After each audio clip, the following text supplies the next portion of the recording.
তৃতীয় শ্রেণীর বিজ্ঞান বই নিয়ে ধারাবাহিকভাবে তোমাদের সাথে আলোচনা করছি। এখন তোমাদের সাথে পঞ্চম পৃষ্ঠা থেকে আলোচনা করব। 3 নাম্বার, কাণ্ডের উপর ভিত্তি করে উদ্ভিদের শ্রেণীবিভাগ, মানে কাণ্ডের উপর ভিত্তি করে যে উদ্ভিদের বিভিন্ন রকম শ্রেণীবিভাগ হয় সেটা। উদ্ভিদের বিভিন্ন অংশের মধ্যে একটি অংশ হলো কাণ্ড। সব গাছের কাণ্ড কি একই রকম নাকি আলাদা? আমরা জানি আলাদা। কাণ্ডের উপর ভিত্তি করে কিভাবে উদ্ভিদের শ্রেণীবিভাগ করা যায়। 1, কাণ্ডের ভিত্তিতে উদ্ভিদের তুলনা।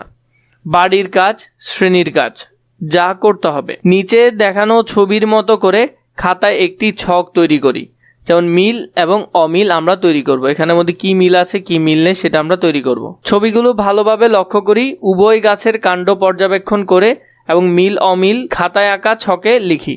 তো এখানে এই গাছের সাথে এই গাছের কি কি আসলে অমিল আছে সেটা আমরা এখানে লিখব। তো আমরা এখানের মধ্যে যে মিল অমিলগুলো আছে এগুলো যদি আমরা দেখি, দুটিতেই কাণ্ড আছে।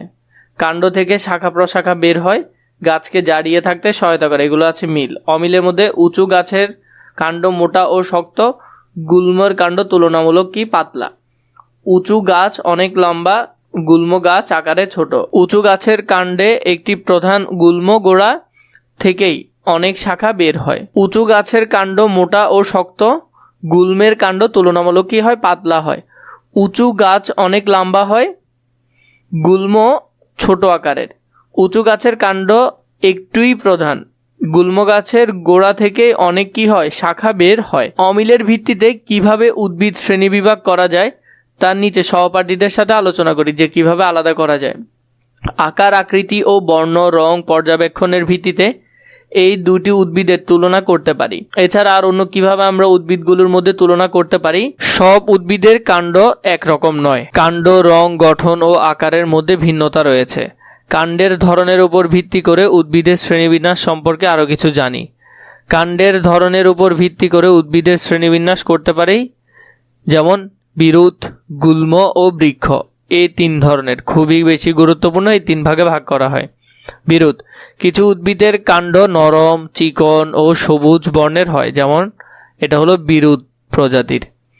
নরম ও সবুজ কাণ্ড বিশিষ্ট উদ্ভিদকে বলা হয় বিরুৎ শ্রেণীর উদ্ভিদ। খুব বেশি গুরুত্বপূর্ণ, মুখস্থ করে ফেলবে।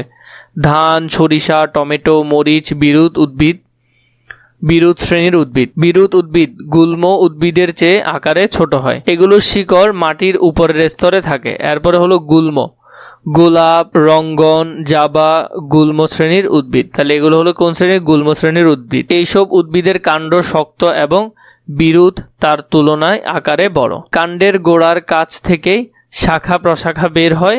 এগুলো মূল বা শিখর মাটির বেশি গভীরে যায় না, মানে তেমন একটা গভীরে যায় না, মোটামুটি গভীরে। বৃক্ষ, আকারে দীর্ঘ ও শক্ত প্রকৃতির কাণ্ড বিশিষ্ট উদ্ভিদকে বলা হয় বৃক্ষ। কাণ্ড থেকে শাখা প্রশাখা ও পাতা বের হয়। এগুলোর মূল মাটির অনেক গভীরে যায়। আম, কাঁঠাল, বেল ইত্যাদি বৃক্ষ শ্রেণীর উদ্ভিদ।